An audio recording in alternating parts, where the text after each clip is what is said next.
So if you have watched my recent video, then you know what my family is going through. I will post an update about the funds we raised, my mother's condition, and some other stuff regarding my life on my next video. But for now, let's get back to business. I know you are craving for some Warframe content from your noob leader, so here it is, lads. Let's talk about some unfinished business. No, I'm not talking about that Rhinomencephalon Jizo. We will crush his YouTube channel, and see him wear his best underwear at 100k face reveal later. But for now, let's talk about Gauss. Let's talk about how you do endless survival runs with this frame. I did say that I'm not a big fan of Gauss in long survival runs, as it takes a lot of effort managing his battery level, always dashing around, and crowd controlling enemies, but I did not say that he is bad in this type of mission. He's an absolute beast and fun to play, especially if you like moving around in survival missions. The key to effectively using Gauss in survival mission is movement. You don't necessarily need to use his first ability.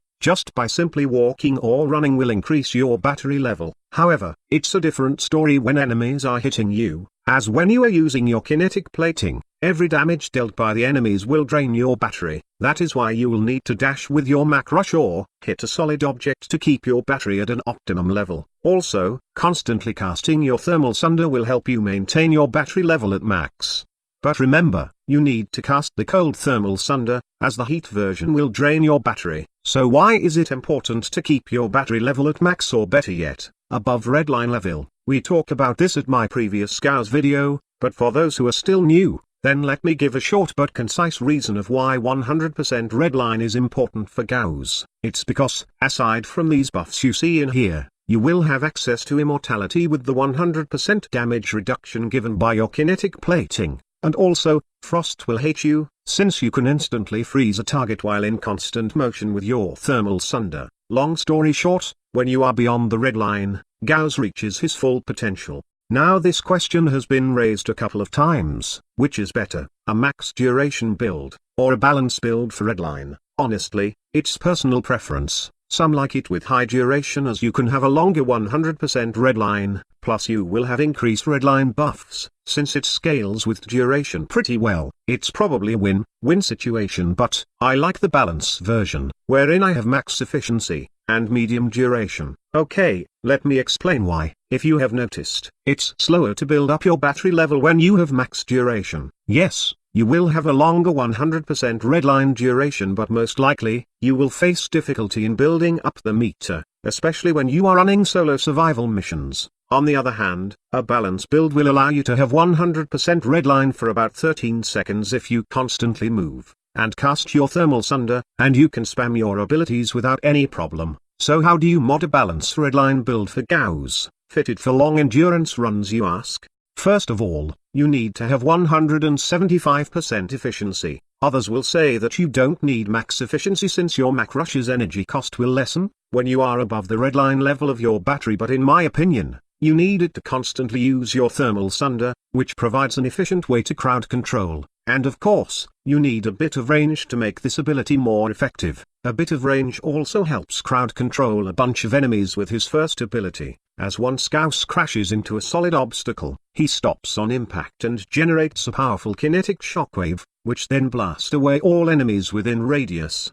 Adaptation, redirection, and quick thinking are obviously for survivability. Adaptation does synergy well with your kinetic plating, giving you more damage mitigation, especially if you haven't reached 100% redline yet. Redirection also synergizes really well with kinetic plating, and in fact, it's better compared to health mods. It's because, not only does Gauss have higher shield value, but also because this frame gains bonus shield recharge rate and shield recharge delay reduction, for every point of battery stored in his gauge, up to a maximum of 80% for both when the battery is full. Since you will constantly be moving and filling your battery, you can always be sure that you have enough shield to mitigate damage. But how about those damages that bypasses shields? Damage types like slash and toxin can easily be countered with quick thinking, and this mod does also works well with kinetic plating. It's probably the best counter to those damages that bypasses shields, since it will use up energy to mitigate damage whenever your frame reaches 2 health.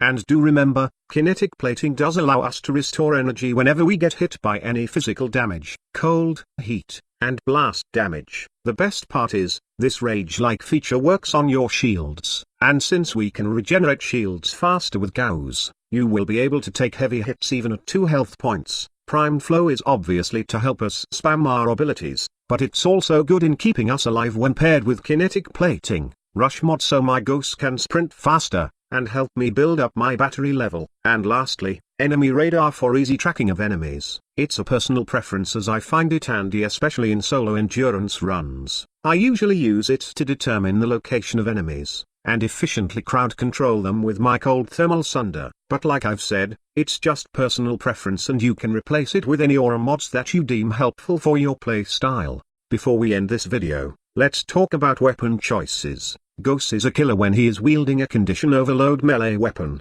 Whether it's a pure status, or a hybrid crit and status melee weapon, it will pair well with this frame for as long as you have the condition overload mod on it. How? It's because aside from the status procs that your weapons can inflict, Gauss can also inflict some guaranteed element procs. For example, if you manage to ram a group of enemies with your Mach Rush, while kinetic plating is on, then you will inflict slash damage. You will also inflict cold proc when you cast thermal sunder, and can even add heat or blast if you decided to. And lastly, when you are above the redline level of your battery, constant electric bolts will come out from Gauss and hit enemies within radius. Now if we can inflict all of these elements, plus the ones we have in our weapons, then it will be a massive overkill. That's how this frame can kill even the highest level enemies. So that's it. That's how I mod and play Gauss for long endurance runs. I hope that you learned something from this video. If you did, then please do give me a favor and hit the like button. Also, you can subscribe to our channel if you want to see more informative Warframe videos like this. Thank you so much for watching. Squad Leader signing off.